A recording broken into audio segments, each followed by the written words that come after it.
Coach, kita mo naman na lumalaki ang tiyan ko nitong nakaraang 2 taon. Dahil ba sa sobrang pagkain ko at hindi ko matunaw? Tita, malaki na ang tiyan mo, hindi dahil sa sobrang kain mo at hindi mo matunaw. Tignan natin, kung mas naharang ang lugar na ito, mas magiging mas malaki ang masa nito. Ang lugar na ito ay ang aming hita. Karamihan sa tao nagkakamali. Lahat tayo may kanya-kanyang problema. Habang tumatanda, lumalaki tiyan. Normal ba? Dahil kumakain tayo labis o mahina panunaw?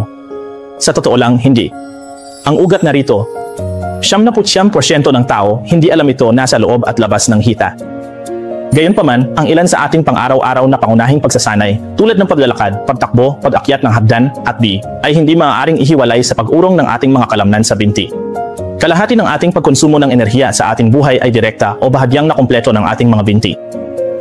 Napakadaling mangyari pagkatapos 35 taong gulang. Binti haharang. Kapag narating lugar, haharangin, magiging sanhi pagkaharang itaas at ibabang bahagi. Dito, partikular madaling kusang bumalaw. Kaya ngayon susuriin ko mahusay paraan ang co-op para sa mga nasa katanghaliang gulang at matatandang kaibigan upang mabawasan taba tiyan. Anya, sa nakalipas na 10 taon, itinuro ko sa iyo ang simple at kapaki-pakinabang na kilusang ito. Hindi nito kailangan tumakbo o mag-aerobic. Bukod dito, hindi ka hinihiling mag-diet o kumain ng pagkaing pampababa ng kaba.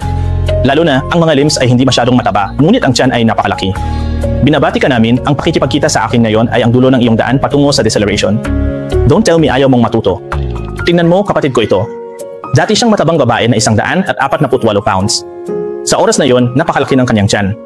Ginamit ko ang pamamaraang ito upang matagumpay na bawasan ang kanyang timbang sa 99 pounds na yon at hindi pa ito nakabangon hanggang ngayon. Proseso, hindi ko sinasama pagtakbo at pablukso ehersisyo dahil nawalan labis timbang noon at nag-aalala ako kanyang tuhod hindi makayanan. Bukod dito, hindi ko pinayagang mag-diet kumain pagkain, magkakaroon hindi balanseng nutrisyon. Gayunpaman, napakadisiplinado at gagawin pagsasanay araw-araw bahay.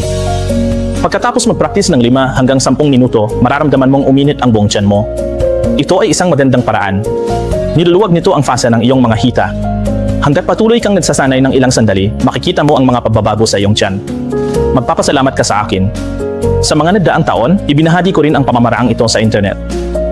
Ngayon, mayroon na akong higit 100,000 tadhanga, karamihan ay naging tapat. Sinasanay nila ito araw-araw kasama ko at nakamit ang magagandang resulta.